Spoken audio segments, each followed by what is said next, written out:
साथियों नमस्कार। मैं हूं हरिंद्र नेगी और आप देख रहे हैं गांव तक लाइव। साथियों, आज हम उत्तराखंड क्रांति दल की बात करते हैं, जो उत्तराखंड में तीसरे दल के रूप में आता है। भारतीय जनता पार्टी, कांग्रेस और उत्तराखंड क्रांति दल, जिसकी छुटमुट घटनाएं या सत्ता के रैलियों के माध्यम से वो जागरूकता रैली करता रहता है समय समय पर। क्योंकि सबसे पहले उत्तराखंड आंदोलनकारियों के नाम से जो दल बना था, उत्तराखंड क्रांति दल ही था, जिसने राज्य की स्थापना करने के लिए और राज्य को अलग राज्य बनाने की मांग के लिए आंदोलन किया था। और आंदोलन करने के बाद राज्य अलग बना, लेकिन उनको सत्ता का सुख नहीं मिला। कभी भी उत्तराखंड क्रांति दल को पूर्ण बहुमत नहीं मिला और इसलिए वो पीछे रह गया। मैं आपको बताना चाहता हूं कि उत्तराखंड क्रांति दल एक ऐसा दल है जिसने कुछ क्षेत्रों से जीत के उनके प्रत्याशी आए, लेकिन वो कभी भी उत्तराखंड क्रांति दल के साथ या उत्तराखंड के आंदोलन के साथ उन्होंने अपनी पूर्ण भागीदारी नहीं निभाई और सत्ता में रहकर दूसरे दलों में सहयोगी दल बनकर और मंत्री पद हासिल करने के बाद उनके जो विधायक थे, उन्होंने कभी भी उत्तराखंड के साथ सहयोग नहीं किया, उत्तराखंड क्रांति दल के साथ सहयोग नहीं किया। इसलिए उत्तराखंड क्रांति दल का एक ये कहना है कि हम सत्ता का अब सुख चाहते हैं। इससे पहले जो दल थे जिन्होंने कुछ संघर्ष नहीं किया, उनको चाहे भाजपा हो या कांग्रेस हो, उनको आज उन्होंने उत्तराखंड को इतने पीछे कर दिया है। चाहे वो भू कानून से ले लें या चाहे मूल निवास से ले लें, हित में किसी भी बीजेपी हो चाहे कांग्रेस ने कभी भी राज्य का हित नहीं देखा और सत्ता का सुख वो भोग रहे हैं। और आंदोलन उत्तराखंड क्रांति दल ने किया था। अब उत्तराखंड क्रांति दल का कहना है कि हम अब पूरे प्रदेश में जाकर एक तांडव यात्रा करने जा रहे हैं। 24 अक्टूबर को उत्तराखंड परेड ग्राउंड में देहरादून में उनकी एक तांडव यात्रा हो रही है। उनका कहना है कि अब जब तक हमारी नहीं सुन रहे हैं, ये उत्तराखंड लोगों की नहीं सुन रहे हैं, ये जो दल हैं, जो कांग्रेस हो या बीजेपी हो, इन दलों ने कभी भी उत्तराखंड के लोगों के साथ हित काम नहीं किया है। इसलिए अब तांडव यात्रा की जाएगी और लोगों को जागरूक करने के लिए लोगों को एक बार से फिर से कहा जाएगा कि सत्ता का सुख भोगने वाली पार्टियों को इस राज्य से भगाने का काम करें और उत्तराखंड क्रांति दल को वापस लाने का काम करें। क्योंकि उत्तराखंड क्रांति दल ही एक ऐसा दल है जिसने उत्तराखंड की भलाई के लिए, उत्तराखंड के राज्य के लिए, आंदोलन के लिए लड़ाई है। चाहे अब उनका कहना है चाहे यूसीसी बिल आएगा तो हम उसका भी विरोध करेंगे, चाहे भू कानून हो, वो भू कानून की बात कर रहे हैं, लेकिन भू कानून राज्य सरकार लाने नहीं चाहती है। अगर हम अस्थायी मूल निवास की प्रमाण पत्र की बात करते हैं तो वो मूल निवास प्रमाण पत्र की बात ये सरकार कर नहीं रही है। इसलिए बाहर के लोगों को यहाँ पे जो जो उन्होंने कहा है कि 70 लाख जनसंख्या उत्तराखंड की थी, लेकिन आज की डेट में 1 करोड़ 40 लाख जनसंख्या होगी। तो इसके उनका कहना है कि 60 लाख जो लोग हैं वो बाहर से कैसे, उत्तराखंड की आबादी कैसे बढ़ गई। अब जितने भी भूमि जो हमारी जो भूमि है उस पर कब्जा करके बैठे हैं, लेकिन भू कानून लाने के लिए उत्तराखंड सरकार, कोई भी सरकार हो, चाहे बीजेपी हो, कांग्रेस है, ये कोई भी केवल अपने सुख के, अपने हित के लिए, अपने लोगों को लगाने के अलावा कुछ नहीं कर सकती। और इसलिए उत्तराखंड क्रांति दल 24 अक्टूबर को एक रैली निकालेगी। उत्तराखंड तांडव रैली का नाम इसमें दिया गया। परेड ग्राउंड देहरादून में होगी और सरकार को चेताया जाएगा कि अगर भी अभी भी उत्तराखंड के जो हित हैं उनको अगर नज़रअंदाज किया जाएगा तो उत्तराखंड क्रांति दल चुप नहीं बैठेगी। इसलिए तांडव रैली के माध्यम से पूरे उत्तराखंड को जागरूक किया जाएगा।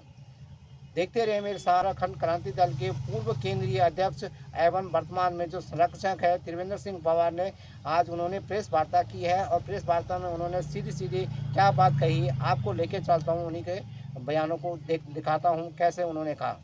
छूटे और रही अब आशा थी कि इस प्रदेश में नौकरी आएंगी और जाहिर तौर से नौकरी आई भी, लेकिन जब मूल निवास बाहर से आए हुए लोगों ने बनाए स्थायी निवास, तो उनके हाथ इतने लंबे थे कि सारी नौकरियों में भी उनके कब्जे हुए।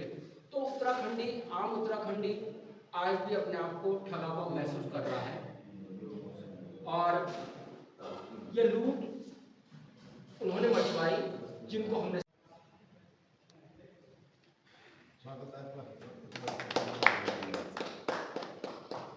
बहुत बहुत बधाई भंडारी जी। और हमें उम्मीद है ये कारवां ऐसे चलता रहेगा। आप जैसे ऊर्जावान लोग इस दल में आते रहेंगे। इस दल की रीति नीति को जनता को बहुत बड़ा ऐलान कर दें। 9 नवंबर को यूसीसी लागू कर ये रहा है। लागू करेगा ना, हाँ। हो सकता है हम उसमें उसमें- बहुत बड़ा ऐलान भी कर सकते हैं। हम इसको नहीं उसमें स्पष्ट है कि 1 साल जो यहाँ पे हाँ, कारोबार कर रहा वो मूल निवास के बराबर या अधिकार होगा। सरकारी नौकरी कर रहा है उसे अस्थायी निवास प्रमाण पत्र होगा। तो आप उसके बाद जो अभी मुख्यमंत्री जी कह रहे हैं हम 250 वर्ग मीटर की जांच कर रहे हैं, जब 9 नवंबर को आप ये लागू कर दोगे वो सब उसके बाद तो मूल निवास भू कानून स्वतः ही समाप्त हो जाएगा। सही बात। तो आप कहे कुछ और रहे कर और कुछ रहे। अच्छा यूसी यहाँ जरूरत कहाँ पर है? इसीलिए हमने जरूरत विभिन्न नहीं है। संगठनों से जितने भी पर्वतीय मूल के संगठन हैं इसका तो यूकेटी इस समय एक ही है। ये हमने 12-13 में एक कर दी थी। उससे पहले थे वो वैचारिक लड़ाई थी। अब देखो एक बात पे हो रहा है कि देखो हमने सरकार से समर्थन वापस तो लिया, ये यूकेटी तो है। दो सरकारों से अस्थायी निवास पे जब सिंगल बेंच का फैसला आया 13 में, तो हमने प्रीतम कुमार हमारा कैबिनेट मंत्री था, हमने कहा भी तुमने सरकार में सही ढंग से पैरवी नहीं की है, तो हमने उनको इसी मुद्दे पे अनुशासन के कारण उसको हटाया पार्टी से। सरकार से समर्थन वापस लिया और फिर मैं डबल बेंच में गया। डबल बेंच जब 6 महीने बाद रिजल्ट आया कि 1985 माना जाए ना, तो 2000 हो गया था अस्थायी निवास का, तो हम लड़े तभी हुआ। फिर हम वहाँ जा रहे थे उच्च न्यायालय में, लेकिन उसके लिए कागज पर हमारे कंप्लीट नहीं थे, इसलिए वो अस्वीकार हो गई। तो हमने दो सरकारों से समर्थन वापस लिया, दो कैबिनेट मंत्रियों को हटाया भी तो है। ये पहला इतिहास है, छोटा सा दल है, एक मंत्री उसका फिर भी हटाया। दल बड़ा होता है, व्यक्ति बड़ा नहीं होता। व्यक्ति तो आते रहते जाते रहते हैं, लेकिन दल की विचारधारा वो जिंदा होनी चाहिए, क्योंकि ये जो प्रांत है ये पहाड़ की भावनाओं का केंद्र बिंदु है। ये पहाड़ के लोगों की भावना है। ये त्रिवेंद्र कुमार इंद्रमेंद्र बटोनी के नहीं है, ये पहाड़ की जनमानस की भावना है। जो हमारे लोग हैं जो पहाड़ में रहते हैं, जिनके साथ अन्याय हो रहा है, जो जिन्होंने सपना देखा था कि राज्य बनेगा तो हमारा भला होगा, हमारे नौनिहालों को नौकरी मिलेगी, हमारे संसाधनों पे हमारा अधिकार होगा, हेक्टेयर लगी हमारे लोग रोजगार होगा, वो भावना आज नीति ठीक है। हमने कहा ना, हमारे लोग सत्ता में वो नहीं कर पाए, सही बात है, नहीं कर पाए जो करना चाहिए था, जो अपेक्षाएं थी।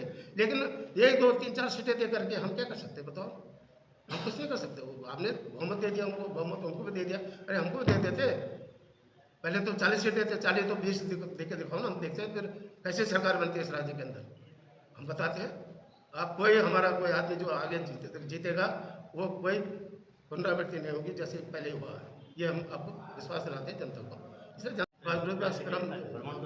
ना अब हम वहाँ कुमाऊं का दौरा अभी अल्मोड़ा बागेश्वर और नैनीताल रुद्रपुर वहाँ से होकर, क्योंकि ये रैली की तैयारी हम लोग कर रहे हैं। इस समय पहाड़ गर्म हो रहा है, जैसे 1994 में हो रहा था ना, वही फीलिंग उससे भी बड़ी फीलिंग लोगों में आ रही है। अच्छी बात है लोग संगठित होने, क्योंकि लोग जो है ना अपने आपको जगह से महसूस रहे। 24 साल हो गए इस राज्य बने हुए, देखिए क्या हुआ, उन शहीदों के सपनों का क्या हुआ? शहीदों की आत्मा तो भटक रही है ना। 24 को ये ऐतिहासिक रैली होगी। परेड ग्राउंड में इकट्ठे होंगे सारे पहाड़ के लोग, उत्तराखंड के लोग और दिल्ली प्रवासी सारे लोग आ रहे हैं। और इस रैली का नाम हमने तांडव रैली दिया है, क्योंकि 24 सालों में हमारे साथ धोखा ही धोखा हुआ है। हम जगह जगह पिट रहे हैं, हमारे नौजवानों के साथ अन्याय हो रहा है, हमारी माँ बहनों की इज्जत लुट रही है और हत्याएं हो रही है हमारी छोटी छोटी बच्चों की। तो ये बदस्तूर जारी है 2000 से लेकर के। तो आज पहाड़ का आदमी फिर जाग चुका है। 1994 में जैसे जागा था, उसे दुगने उत्साह के साथ आज इस रैली में लोग जो है बढ़ चढ़ करके हिस्सा लेंगे। और ये पहाड़ के अस्तित्व से जुड़ा हुआ सवाल है, पहाड़ की अस्मिता से जुड़ा हुआ सवाल है, पहाड़ के स्वाभिमान का सवाल है। ये जो तांडव रैली है, हमने तांडव क्यों नाम दिया है, इसका इस बात को समझना होगा कि 24 सालों में भाजपा कांग्रेस ने हमको लूटा पीटा और अब बेवकूफ़ बनाया पहाड़ की जनता को। इसलिए हमको तांडव करने में ये मजबूर सरकार कर रही है। और हम इस सरकार को संदेश देना चाहते हैं कि ये जो मुद्दे हैं इसको तत्काल सॉल्व करें, नहीं तो 27 में दोनों पार्टियों की अर्थी उत्तराखंड की धरती से हम बाहर कर देंगे, हरिद्वार में बहा देंगे। देखिए मुख्यमंत्री जी तो बहुत झूठ बोलते हैं। वो कौन सा कानून लाना चाह रहे हैं? 200 मीटर 250 मीटर हमारा मामला नहीं है। हमने कहा अनुच्छेद 371, ये इनकी बस की बात नहीं है। इनको विधानसभा में प्रस्ताव पारित करना पड़ेगा अनुच्छेद 371 के लिए, फिर आपको केंद्र को भेजना पड़ेगा, वो राष्ट्रपति के दस्तखत उसमें होंगे, तब जाके वो अनुच्छेद 371 लागू होता है। ये इनके बस की बात नहीं है। 200 मीटर 250 मीटर तो ये कर सकते हैं, लेकिन हमारा कहना ये है कि बाहर का एक व्यक्ति भी 1 इंच जमीन उत्तराखंड में नहीं ले सकता है जो मूल निवासी नहीं है। ये हमारे मांग है। ये बरगलाने से कुछ होने वाला नहीं है। हिमाचल में हमने कहा वहाँ तो 30 साल की लीज है, 50 साल की लीज है और 51% हिस्सेदारी उसकी, जो किसान है मालिक आज वही है। वहाँ दाखिला खारिज होता ही नहीं, जिनका नाम तो किराएदारी है। तो हम वो कानून को मांग रहे हैं। 250 मीटर अपने पास रख ले, वो अपने लोगों को दे दे, हमें इससे मतलब नहीं है। ये ज़मीन हमारी है, पहाड़ के लोगों की है, ये किसी को बेचने का अधिकार नहीं है। इसलिए हम इस तांडव रैली से इनके जो मकसद है वो मकसद पूरा नहीं होने देंगे। भाजपा का चाहे वो कांग्रेस का हो, ये दोनों जो है वो एकजुट है इस मामले में। एक नीति इन दोनों की है। ये भ्रष्टाचार के मामले में दोनों संयुक्त विजेता है। भ्रष्टाचार की बात हम कर रहे हैं तो 19-20 का अंतर, मतलब अगर हम इनाम दें इनको तो ये संयुक्त विजेता घोषित होंगे दोनों, भाजपा कांग्रेस। इसलिए इनका जो ये तो हमारा जन्मसिद्ध अधिकार है। जब उत्तर प्रदेश में तो हमसे मूल निवास लिया जाता था, तब नौकरी में हम आवेदन करते थे। लेकिन जैसे ही राज्य बना, बड़े चालाकी से इन्होंने मूल निवास को ठंडे बस्ते में डाल दिया और अस्थायी निवास का खोज ले। और मजे की बात यह है कि जो यहाँ के विधायक हैं, जो मुख्यमंत्री के रहे हैं, वो उन्होंने एक सवाल नहीं उठाया इस पर, क्योंकि ये चपरासी है, ये बंधुआ मजदूर है, ये मालिक से आँख नहीं मिला सकते हैं। ये नहीं बोल सकते कि नहीं साहब यहाँ ऐसा होना चाहिए, ये नहीं बोल सकते। जो ऊपर का आदेश होगा दिल्ली वालों का, वही इसको मानेंगे, बाकी इनकी हैसियत कुछ नहीं है। ये हम कहना चाहते हैं। और जी 1980-79 में जब हम लोग उत्तराखंड राज्य की बात करते थे, बडोनी जी, हम लोग जब चलते थे सड़कों में, 4-5 लोग होते थे हम, तो लोग हमको देख के हंसते थे कि ये पागल है, बुढ़ा भी पागल हो गया, त्रिवेंद्र में भी पागल हो गया, जवानी है। क्योंकि ऐसी उम्मीद थी उसमें कि राज्य बन ही नहीं सकता। ये परिस्थितियाँ थी। तो हम लोगों के अंदर इच्छा शक्ति है, और जब राज्य बना सकते हैं तो हम सत्ता भी हासिल कर सकते हैं। ये हमारी ताकत है और ये हमारा विश्वास है। ये इच्छा शक्ति होनी चाहिए, इच्छा शक्ति है और भूख है हमको ना। हमको सत्ता की भूख इसलिए कि पहाड़ खत्म हो रहा है, पहाड़ियों का हिस्सा खत्म हो रहा है। पहाड़ियों का हिस्सा ये बाहर के लोग खा रहे हैं, पूर्विया खा रहा है, बाहर के लोग खा रहे हैं, तो ये हम नहीं होने देंगे। इसलिए ये भूख है, ये और बढ़ती जाएगी हमारी भूख। हम इसको छोड़ेंगे नहीं जब तक सत्ता प्राप्त नहीं करते।